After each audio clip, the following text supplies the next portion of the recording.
Bismillahirrahmanirrahim. Students, so today it is our second lesson over chapter 7. This chapter is about energy. Yesterday we discussed what is energy, what is work, different forms of energy. They were also discussed.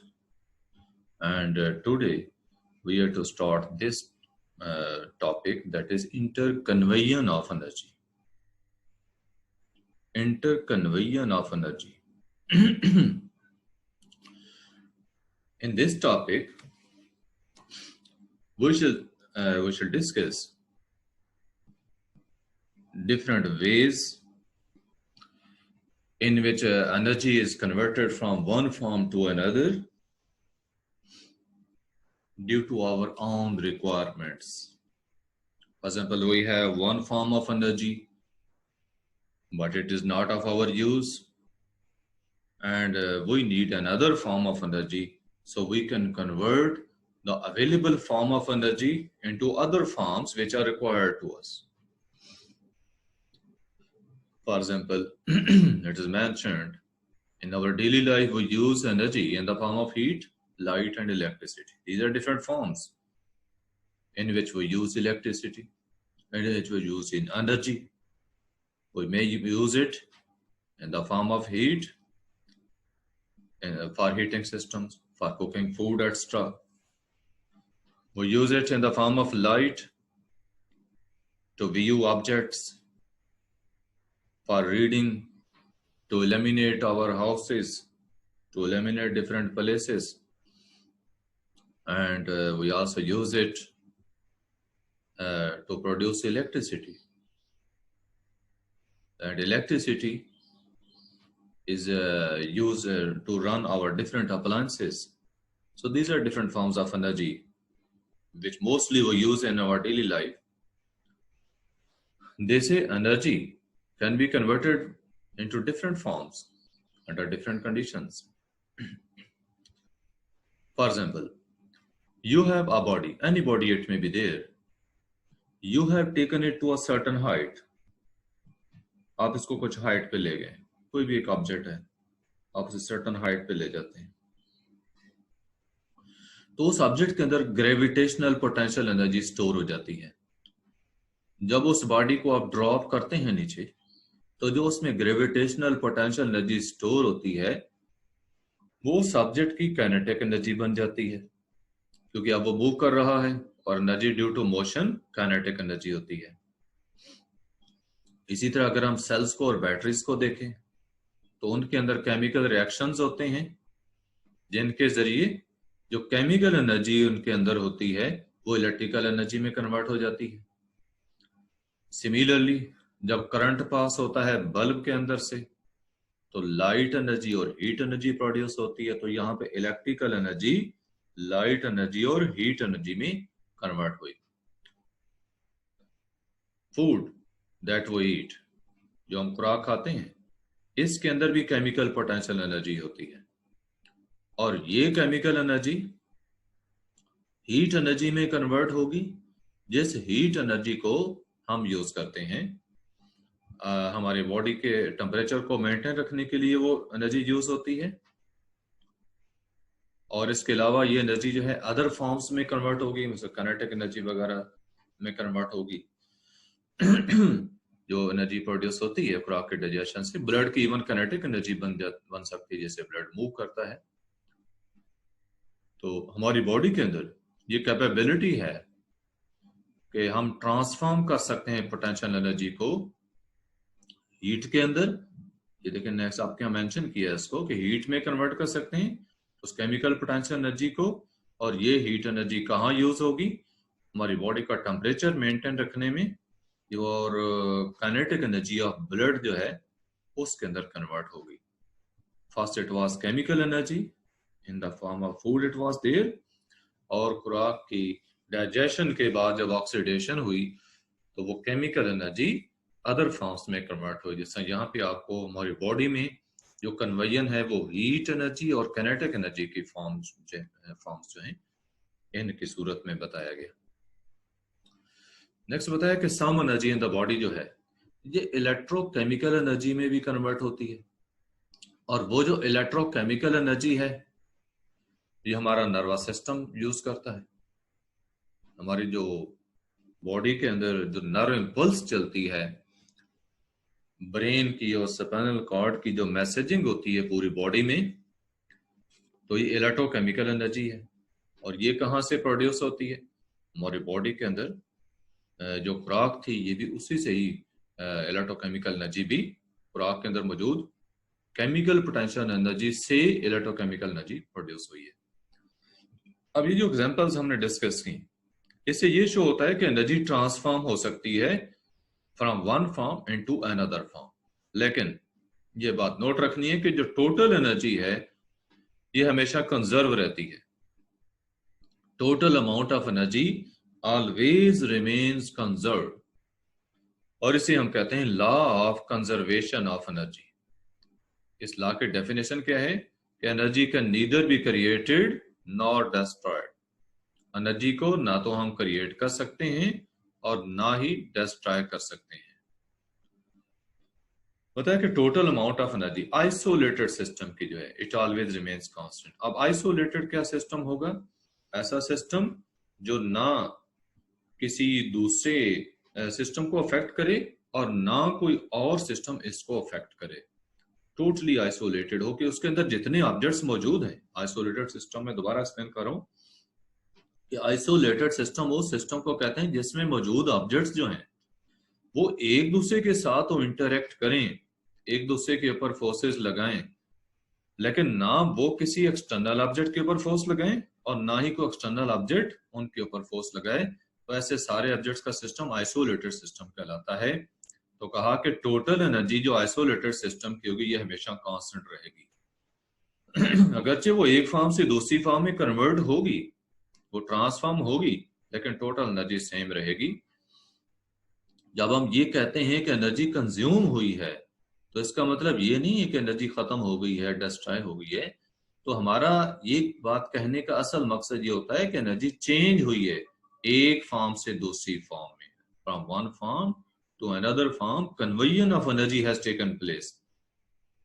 या हम ये कह सकते हैं कि energy transfer हुई है एक जगह से दूसरी जगह, एनर्जी ट्रांसफर हुई है।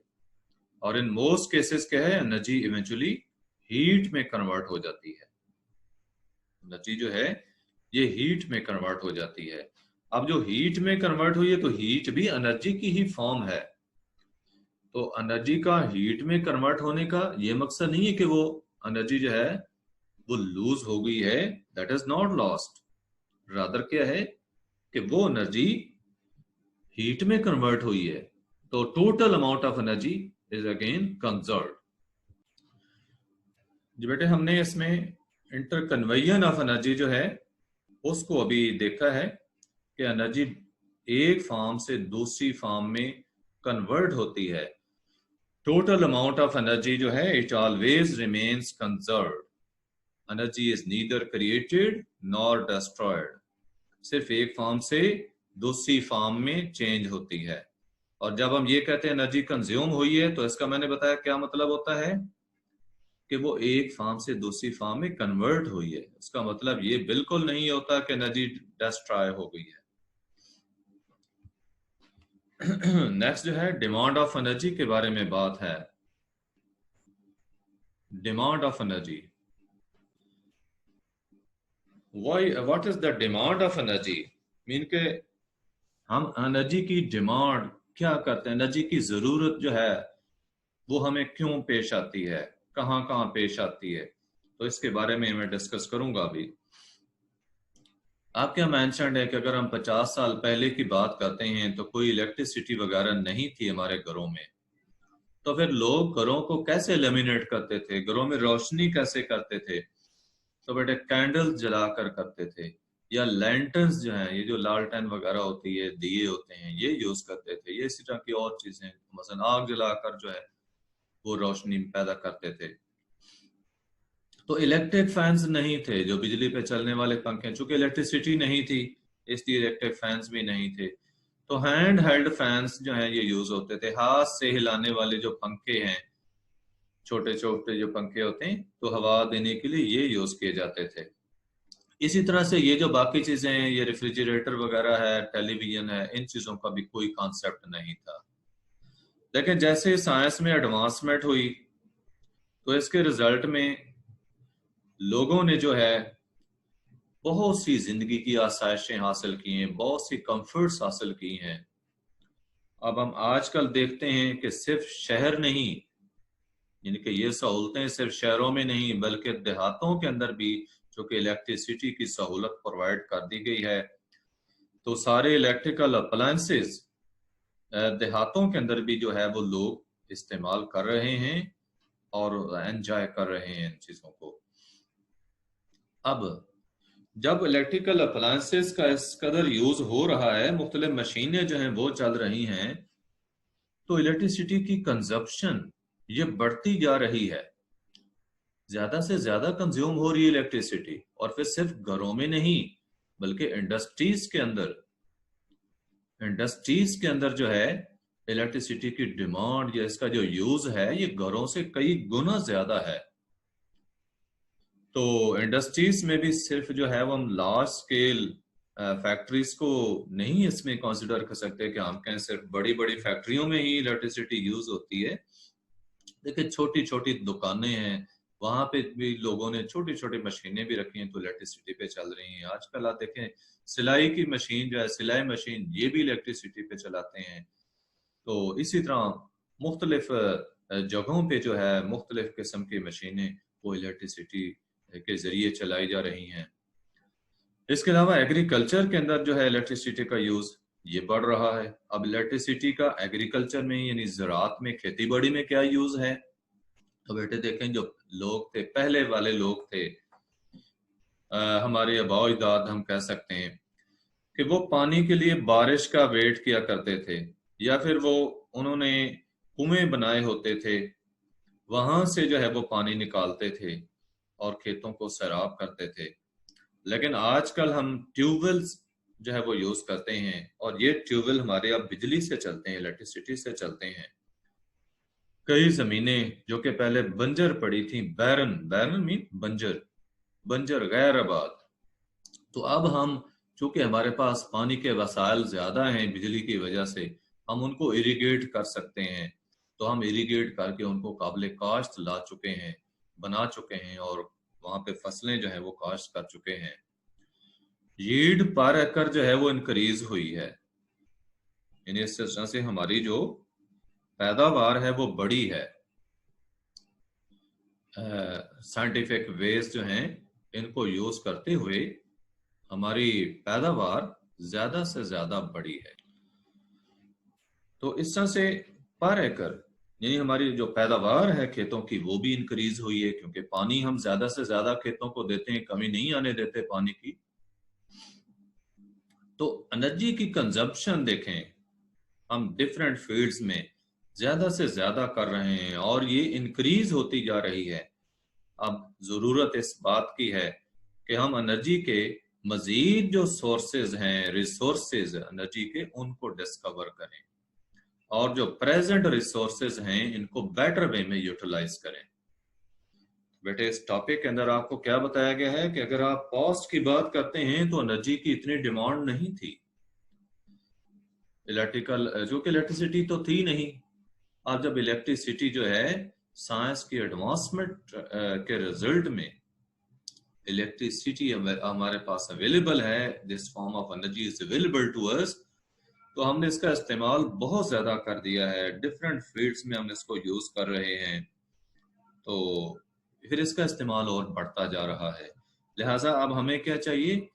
नए रिसोर्सेज एनर्जी के हमें डिस्कवर करने चाहिए और जो पहले रिसोर्सेज हमारे पास हैं उनको बेहतर तरीके से यूज करना चाहिए ताकि हम एनर्जी को कंजर्व कर सकें। प्रोडक्शन ऑफ इलेक्ट्रिकल एनर्जी, क्या हम इस इलेक्ट्रिकल एनर्जी को प्रोड्यूस कैसे कर सकते हैं? बताया कि हम एनर्जी को किस फॉर्म में यूज करते हैं, हीट, लाइट, और हीट की फॉर्म में, लाइट या मोशन, मोशन की फॉर्म में कैसे हो गया कि हम डिफरेंट ऑब्जेक्ट्स जो हैं मतलब मशीनें ही देख लें कि मशीनें जो चलाते हैं वो मूव करती हैं, तो इलेक्ट्रिसिटी का वहां पे यूज हो रहा है, एनर्जी का यूज हो रहा है मूव करने में। लेकिन मोस्ट इंपॉर्टेंट यूज एनर्जी का जो है, ये तो अदर भी मोशन है, डिफरेंट टाइप्स ऑफ मोशन में मैकेनिकल एनर्जी जो है वो उसका यूज बताया, लेकिन बताया कि एनर्जी का जो मोस्ट इंपॉर्टेंट यूज है that is in the form of electrical energy. यानी हम एनर्जी को इन फॉर्म्स में भी यूज कर रहे हैं जो पहले डिस्कस हुए, हीट, लाइट या मोशन, लेकिन ज्यादा से ज्यादा एनर्जी का यूज हम इलेक्ट्रिकल एनर्जी की फॉर्म में कर रहे हैं। क्योंकि इसकी वजह क्या है? वजह यह है कि हमारे पास अगर इलेक्ट्रिकल एनर्जी अवेलेबल हो, हम इसको अदर फॉर्म्स में कन्वर्ट कर सकते हैं। हम इसको हीट में कन्वर्ट कर सकते हैं, जैसे हीटर के अंदर देखें। हम इसको लाइट में कन्वर्ट कर सकते हैं, आप बल्ब को देखें, ट्यूबलाइट्स को देखें। हम इसको मोशन में कन्वर्ट कर सकते हैं, मसलन हम मशीनें चलाते हैं, इसके जरिए ट्यूबवेल वगैरह चलते हैं। अकॉर्डिंग टू आवर डिमांड, कि जैसी हमारी डिमांड हो हम उसके मुताबिक इस इलेक्ट्रिकल एनर्जी को चेंज कर लेते हैं अदर फॉर्म्स में। तो ट्रेडिशनल मेथड में जो कि आम इस्तेमाल में है, जो राइज है, जो रोजमर्रा हम इस्तेमाल कर रहे हैं पहले, जो कि एनर्जी इलेक्ट्रिसिटी को प्रोड्यूस करने में हम यूज करते हैं, उनमें कौन से आ रहे हैं? रनिंग वाटर, बहता हुआ पानी यूज करके, फ्यूल की बर्निंग, और न्यूक्लियर एनर्जी। ये ऐसे रिसोर्सेस हैं जिनको हम पहले यूज कर रहे हैं। इन मेथड्स से हम इलेक्ट्रिसिटी प्रोड्यूस कर रहे हैं, लेकिन ये रिसोर्सेज सफिशिएंट नहीं है। किस लिए? हमारी इलेक्ट्रिसिटी की जो बढ़ती हुई डिमांड है, उस इंक्रीजिंग डिमांड को मीट करने के लिए ये रिसोर्सेज इनसफिशिएंट है। तो फिर हमें क्या करना पड़ेगा? हमें नए रिसोर्सेज तलाश करने होंगे। अब कुछ ट्रेडिशनल और कुछ जो नॉन ट्रेडिशनल सोर्सेज हैं एनर्जी के, ये डिस्कस किए जा रहे हैं। आप आगे नेक्स्ट टॉपिक में देखें। तो यहाँ पे बेटे आपको क्या बताया गया इस टॉपिक में? मैं रिव्यू दे रहा हूँ आपको कि हम एनर्जी को डिफरेंट फॉर्म्स में यूज करते हैं, जैसे हीट, लाइट और मोशन की फॉर्म में, लेकिन हम एनर्जी को ज्यादा से ज्यादा इलेक्ट्रिकल एनर्जी की फॉर्म में यूज करते हैं। उसकी वजह मैंने बताई। वजह यह है कि इलेक्ट्रिकल एनर्जी को हम अदर फॉर्म्स ऑफ एनर्जी में इजीली कन्वर्ट कर सकते हैं, और ये हमारी डिमांड पर डिपेंड करता है कि हमारी कौन सी एनर्जी की डिमांड है। जिस एनर्जी की डिमांड हो, हम इलेक्ट्रिकल एनर्जी को उस एनर्जी में कन्वर्ट करके यूज कर लेते हैं। और इसमें यह बताया गया कि जो ट्रेडिशनल मेथड्स हम इलेक्ट्रिसिटी की प्रोडक्शन के लिए यूज करते हैं, मसलन पानी का यूज करते हैं, फ्यूल का यूज करते हैं या न्यूक्लियर एनर्जी, तो ये इनसफिशिएंट है उस डिमांड को पूरा करने के लिए जो कि हमारी इलेक्ट्रिसिटी की बढ़ती हुई डिमांड है। तो फिर हमें क्या करना पड़ेगा? हमें कुछ और रिसोर्सेज भी तलाश करने पड़ेंगे ताकि हम एनर्जी की जरूरियात को पूरा कर सकें। अब ये कुछ ट्रेडिशनल और कुछ नॉन ट्रेडिशनल मेथड्स आपको बताया जाए। ट्रेडिशनल बेटे वो हैं जो हमारे यूज में आ रहे हैं, और नॉन ट्रेडिशनल ऐसे रिसोर्सेज हैं जो कि यूज किए तो जा सकते हैं लेकिन आजकल ज्यादा इस्तेमाल नहीं हो रहे। ट्रेडिशनल मेथड्स में सबसे पहला मेथड है हाइड्रो इलेक्ट्रिक पावर का। बहुत सिंपल सा मेथड है। इसमें हम वाटर को स्टोर कर लेते हैं डैम्स वगैरह में। ये देखिए, ये हमारे रिजर्वायर इस फॉर्म में होते हैं, जैसे यहाँ पे पानी स्टोर किया हुआ है। उसके बाद ये एक टनल बनाई होती है जिसके अंदर से जो पानी है वो कंट्रोल्ड वे में, जब हम रोकना चाहें रोक सकते हैं। यहाँ से पानी प्रेशर के साथ आएगा, और इसके रास्ते में ये हमने टरबाइन लगाई होती है। जब टरबाइन के ब्लेड्स पे ये पानी पड़ेगा तो टरबाइन रोटेट करेगी। टरबाइन की जो शाफ्ट है ये जनरेटर के साथ कनेक्टेड है, तो वो जनरेटर को चलाएगी, और जब जनरेटर चलता है तो इलेक्ट्रिसिटी प्रोड्यूस होती है। इसको ये देखिए, हम पावर लाइन का शो किया, इसको हम ट्रांसमिट कर देंगे टू अदर प्लेसेस। तो ये हमारा हाइड्रो इलेक्ट्रिक पावर स्टेशन है। इसको मैं रिपीट कर रहा हूं कि पानी इधर हम डैम्स में स्टोर कर लेंगे। इस पानी को चूंकि हाइट पे स्टोर किया हुआ है, तो ये ऑटोमेटिकली नीचे लो लेवल पे, जब नीचे टनल हमने जो बनाया हुआ है, ये इसका लेवल नीचे है, तो पानी के अंदर पोटेंशियल एनर्जी थी। जब वो इधर को मूव करेगा, अब उसकी काइनेटिक एनर्जी बनेगी। तो पानी की इस काइनेटिक एनर्जी से ये टरबाइन चलेगी, टरबाइन से जनरेटर चलेगा, जनरेटर से इलेक्ट्रिसिटी प्रोड्यूस होगी जिसको हम इस्तेमाल कर सकते हैं। हम उसको जो है वो ट्रांसमिशन लाइंस के जरिए, पावर लाइंस के जरिए दूर दराज इलाकों तक पहुंचा सकते हैं। दूसरा तरीका बेटे थर्मल पावर का बताया गया। थर्मल पावर में देखें ये कोल है, कोल है, इधर कोल का स्टॉक शो किया, ये यहाँ से कोल फीड का की जा रही है इस थर्मल पावर प्लांट के अंदर। यहाँ पे कोल को जलाया जाएगा, ये फायर है, फायर जलेगी, यहाँ पे आग जलेगी। इसके अंदर ये ट्यूब जो आप देख रहे हैं इसकी कालिंग की हुई है। कालिंग क्यों की हुई है? ताकि इसका सरफेस एरिया ज्यादा हो जाए, ये ज्यादा से ज्यादा इस बॉक्स के अंदर, ये बर्निंग प्लेस के अंदर रहे। अब इसके अंदर पानी फ्लो करता है, ये इधर से पानी जा रहा है, जब यहाँ से पानी गुजरता है तो वो स्टीम में कन्वर्ट हो जाता है। ये स्टीम अब देखें यहाँ से इधर आ रही है, यहाँ से पड़ेगी इस टरबाइन के ब्लेड्स के ऊपर, टरबाइन चलेगी, टरबाइन की शाफ्ट आगे जनरेटर को चलाएगी, और जब जनरेटर चलेगा तो इलेक्ट्रिसिटी प्रोड्यूस होगी, जिसको हम आगे ट्रांसमिट कर देंगे अदर प्लेसेस को। और ये यहाँ पे आपको एग्जॉस्ट गैसेस शो की हुई हैं, जो वेस्ट गैसेस प्रोड्यूस होंगी ना कोल की बर्निंग से, तो वो यहाँ से ही बाहर को निकल रही हैं। दोबारा सुन लें कि कोल को यहाँ से फीड किया गया है इस फायर प्लेस में, जिसके अंदर ये ट्यूबिंग जो है उसका पैनल सा बना हुआ है सरफेस एरिया बढ़ाने के लिए, इसकी कॉइलिंग की हुई है, जिसके अंदर पानी एंटर हुआ था और वो इस कोल की आग की हीट की वजह से स्टीम में कन्वर्ट हो जाता है। और ये स्टीम अब इधर से जा रही है, ये टरबाइन को चलाएगी, टरबाइन आगे जनरेटर को चलाती है, जनरेटर से इलेक्ट्रिसिटी प्रोड्यूस होगी जिसको हम इस्तेमाल में ला सकते हैं या अदर प्लेसेस को ट्रांसमिट कर सकते हैं। नेक्स्ट न्यूक्लियर पावर प्लांट जो है उसका शो किया गया, वेरी सिंपल है ये भी। ये देखिए ये न्यूक्लियर रिएक्टर है जो शो किया हुआ है, इसके अंदर सारा प्रोसेस होता है। यहाँ पे इसके अंदर जो है ये यूरेनियम के रॉड शो किए गए। यूरेनियम जो है ये रेडियो एक्टिव मटेरियल है, radio active material uranium use कर सकते हैं या प्लूटोनियम यूज कर सकते हैं। आपके यहाँ देखें यहाँ मेंशन भी किया हुआ है यूरेनियम या प्लूटोनियम, वो हम इसमें यूज करते हैं। और जब उसके हैवी न्यूक्लियर की ब्रेक डाउन होती है, टूटते हैं, तो छोटे न्यूक्लियर बनते हैं और हीट बहुत ज्यादा प्रोड्यूस होती है।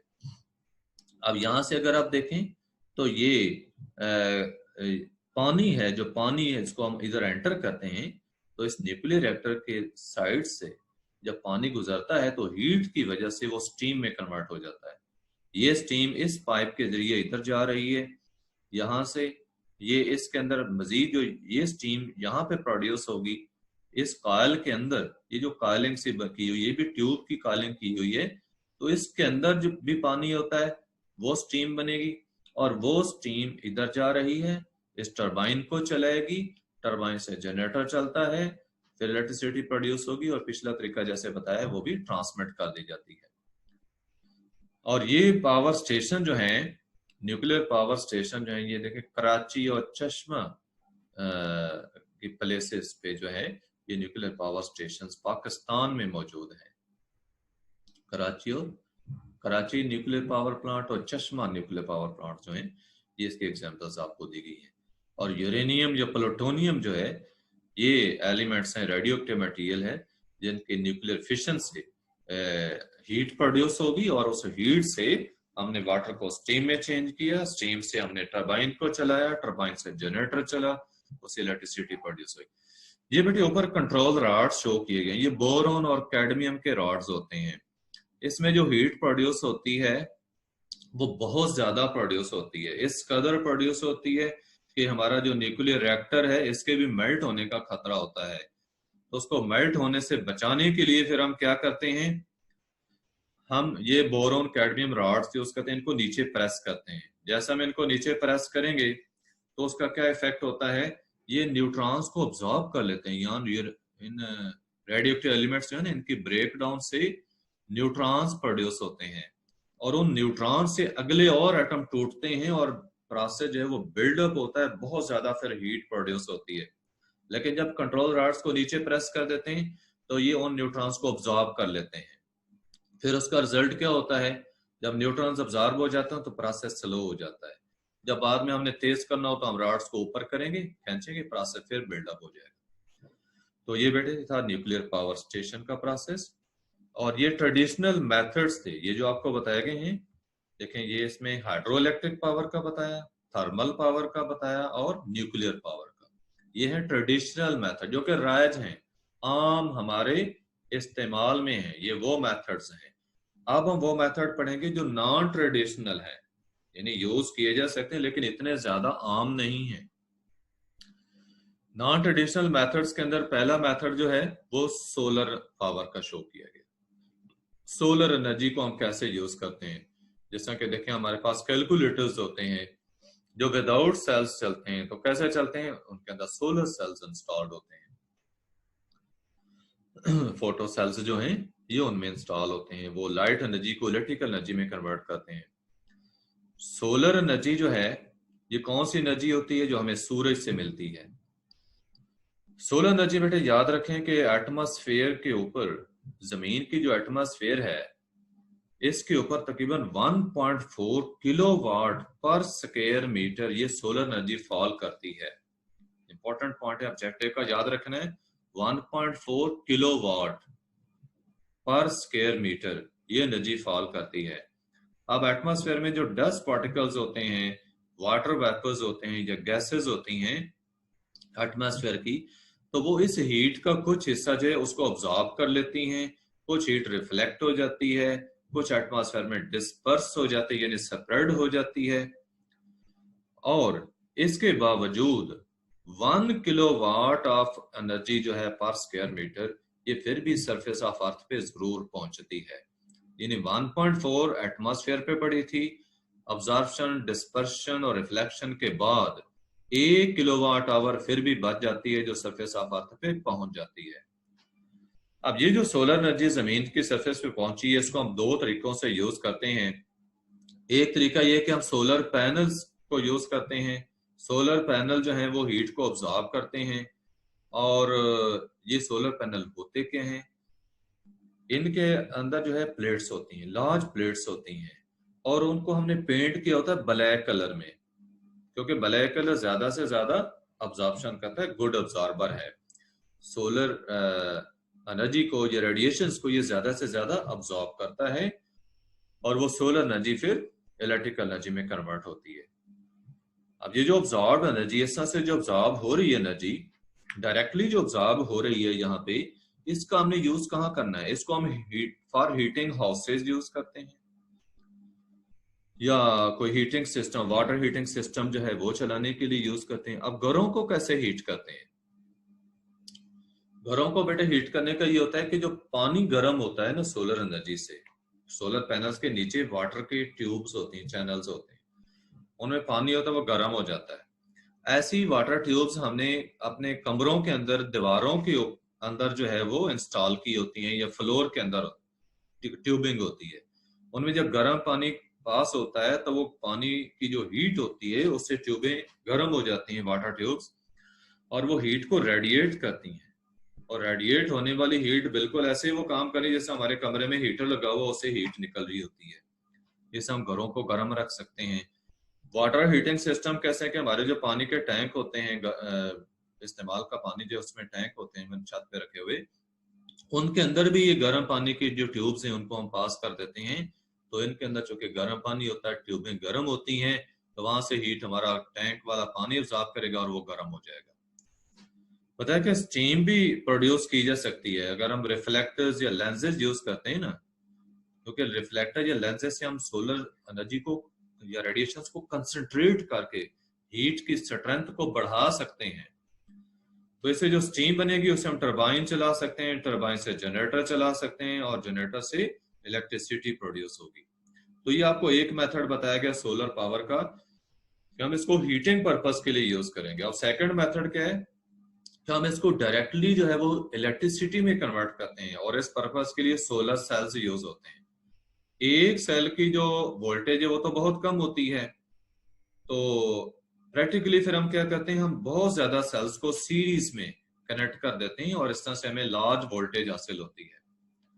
बताया कि एट प्रेजेंट ये मेथड जो एक्सपेंसिव है, and it is hope to be to get cheaper in future, कि फ्यूचर में ये सस्ता जो हो जाएगा, जब आम इसके ट्रेंड बन जाएगी, प्रोडक्शन इन चीजों की ज्यादा हो जाएगी, तो फिर इसका रेट कम हो जाएगा। उसके बाद दूसरा मेथड है विंड पावर का। विंड पावर में बेटे kinetic energy, fast blowing wind जो है, तेज चलने वाली हवा, हम उसकी काइनेटिक एनर्जी को यूज करते हैं इलेक्ट्रिसिटी प्रोड्यूस करने के लिए। तो इसके लिए हम विंड मिल्स जो है वो इंस्टॉल करते हैं। अब विंड मिल ये जिस शक्ल में आप देख रहे हैं कि इसमें ये ब्लेड्स होते हैं, ये 3 या 4 विंग्स होते हैं, 3 या 4 ब्लेड होंगे, बहुत बड़े बड़े ब्लेड्स होते हैं और ये पोल्स के ऊपर माउंटेड होते हैं, पोल्स के ऊपर लगाए होते हैं, फिक्स किए होते हैं और इन्हें हम कहते हैं turbines of wind mill. Wind mills की ये टरबाइंस कहलाती हैं, ये जो ब्लेड्स हैं। तो जब हवा चलती है, तेज हवा चलती है, तो ये टरबाइन चलती हैं, यानी ये ब्लेड्स चलती हैं और हम इनकी जो एनर्जी है वो काइनेटिक एनर्जी है, लाजिम बात है।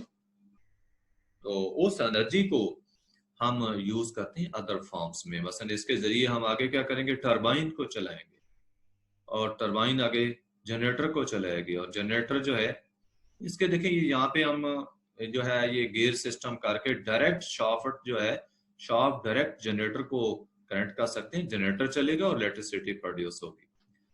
और इसको हम यूज कहाँ कर सकते हैं, तो ग्राइंड ग्रेन्स, आटा वगैरह पीसने के लिए यूज कर सकते हैं, या वेल से, कुओं से पानी निकालने के लिए, तो फैच वाटर, पानी निकालने के लिए यूज कर सकते हैं। बताया कि जो मॉडर्न विंड मिल्स होती हैं, विंड मिल्स हैं, ये कहाँ यूज हो रही है, इसके जरिए हम जनरेटर्स को चला रहे हैं और उनसे इलेक्ट्रिसिटी प्रोड्यूस कर रहे हैं। अब इलेक्ट्रिसिटी को हम जहां मर्जी यूज करें, अदर फॉर्म्स में कन्वर्ट कर सकते हैं, just like other power plants. तो विंड मिल्स भी पावर जनरेशन के लिए यूज हो रही है। देखिए बिग फॉर्म जो है, अब मैनी विंड मिल्स, ये हम कर सकते हैं कि हम बहुत ज्यादा विंड मिल्स यूज करके एक बहुत बड़ा फॉर्म जो है वो बनाएं और उसमें क्या करें, इस तरह से इलेक्ट्रिसिटी को प्रोड्यूस कर सकते हैं। और क्योंकि ये हमारा जो बिग विंड फॉर्म होगा, ये क्या कर सकता है, ये ह्यूज जनरेटर्स को चला सकता है, बड़े बड़े जनरेटर्स जो हैं वो चलाए जा सकते हैं। तो ये थी विंड पावर। अब थर्ड वन इसमें है टाइडल पावर।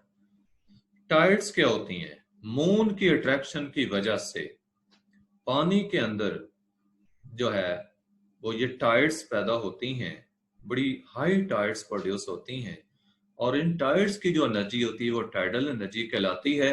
हम इसको इलेक्ट्रिसिटी में कन्वर्ट कर सकते हैं। इस पर्पस के लिए हमने ये डैम बनाए होते हैं जिन्हें हम बैराज, ये बैराज कहते हैं। तो ये बैराज बनाकर इनके जरिए, तो ये देखें यहाँ पे अब हाई टाइड है, ये समंदर है इस साइड पे, जब हाई टाइड है, पानी बहुत ऊंचा आया इधर, तो ये जो टनल सी बनी हुई है, इस टनल के अंदर से पानी प्रेशर से गुजरेगा तो आगे हमारी टरबाइन लगी हुई है, ये टरबाइन चलेगी, इसकी शाफ्ट जो है जनरेटर को चलाएगी, जनरेटर से इलेक्ट्रिसिटी प्रोड्यूस होगी जिसको हम यूज कर सकते हैं या आगे ट्रांसमिट कर सकते हैं।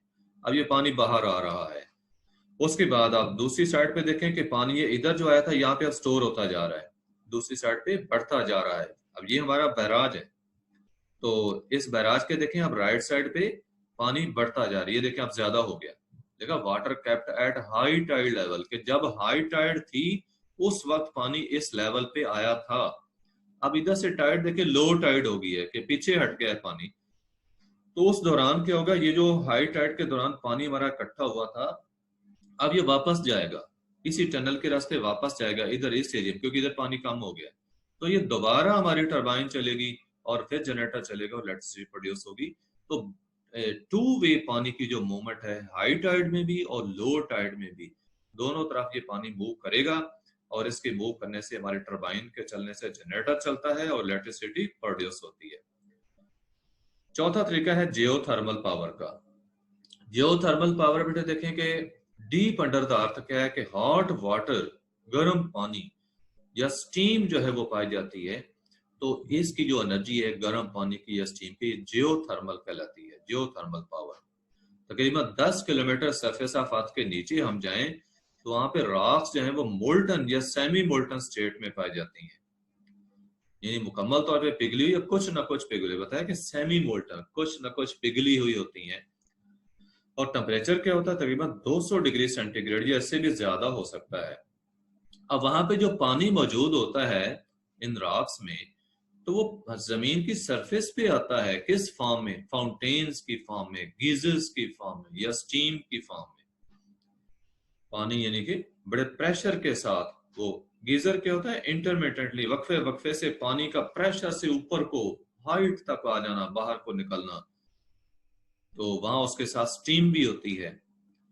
तो ये जो स्टीम निकलती है इससे आप अपने जनरेटर चला सकते हैं और जनरेटर से इलेक्ट्रिसिटी प्रोड्यूस होगी। और वो जगह जहां पे पानी नहीं है, रॉक्स नीचे गर्म है लेकिन पानी नहीं है, तो वहां पे हम क्या करते हैं, हम टनल्स को ड्रिल करते हैं। ये देखें यहाँ पे ये शो किया गया, हम टनल को ड्रिल करेंगे। जैसे देखें 2 टनल ड्रिल की हैं, तो एक टनल के रास्ते हम पानी दाखिल करेंगे, वो पानी नीचे पहुंचेगा तो स्टीम में कन्वर्ट हो जाएगा। ये स्टीम दूसरी टनल के रास्ते ऊपर आ रही है और ऊपर आकर क्या करेगी, यहाँ पे ये टरबाइन को चलाएगी, टरबाइन से जो है आगे जनरेटर चलेगा और इलेक्ट्रिसिटी प्रोड्यूस होगी। इवन के यही जो स्टीम ऊपर आ रही है, तो इससे हम अपने घरों को भी गर्म कर रख सकते हैं, यानी हीटिंग पर्पस के लिए भी हम इसको यूज कर सकते हैं। दोबारा देख लें कि जमीन के अंदर जहाँ पे हॉट रॉक्स हैं, मोल्टन स्टेट में या सेमी मोल्टन फॉर्म में, तकरीबन 200 डिग्री से ज्यादा टेम्परेचर पे है, वहां पे जो पानी है वो बहुत गर्म होता है, वो स्टीम में कन्वर्ट हो जाता है और फाउंटेन्स, गीजर या स्टीम की फॉर्म में बाहर आता है और उनसे उस स्टीम से हम जनरेटर चलाकर इलेक्ट्रिसिटी प्रोड्यूस कर सकते हैं। और जहाँ पानी नहीं होता वहां पे हम टनल ड्रिल करते हैं और मतलब 2 टनल ड्रिल की, एक टनल से हम पानी दाखिल करेंगे, वो गर्म होकर स्टीम में चेंज होगा, दूसरी टनल से जब ऊपर आता है उससे हम टरबाइन चला सकते हैं और इलेक्ट्रिसिटी प्रोड्यूस कर सकते हैं आगे जनरेटर चलाकर, या फिर हम उससे अपने घरों को गर्म रख सकते हैं। ये जियोथर्मल पावर थी। ये देखिए जियोथर्मल स्टेशन का शो किया है कि जब वहां पे जमीन के अंदर से जो स्टीम बाहर को आती है तो इस फॉर्म में आती है जैसे आप देख रहे हैं यहाँ पे। ये बेटे लास्ट टॉपिक जो आज का होगा, production of electricity from biomass, कि बायोमास से इलेक्ट्रिसिटी कैसे प्रोड्यूस होती है।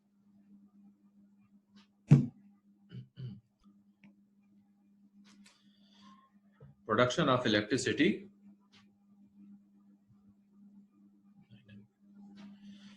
From biomass and solid waste. From biomass and solid waste हम इलेक्ट्रिसिटी को कैसे जनरेट करते हैं। बायोमास बेटे क्या होता है, ये नेचुरल सोर्स ऑफ एनर्जी है।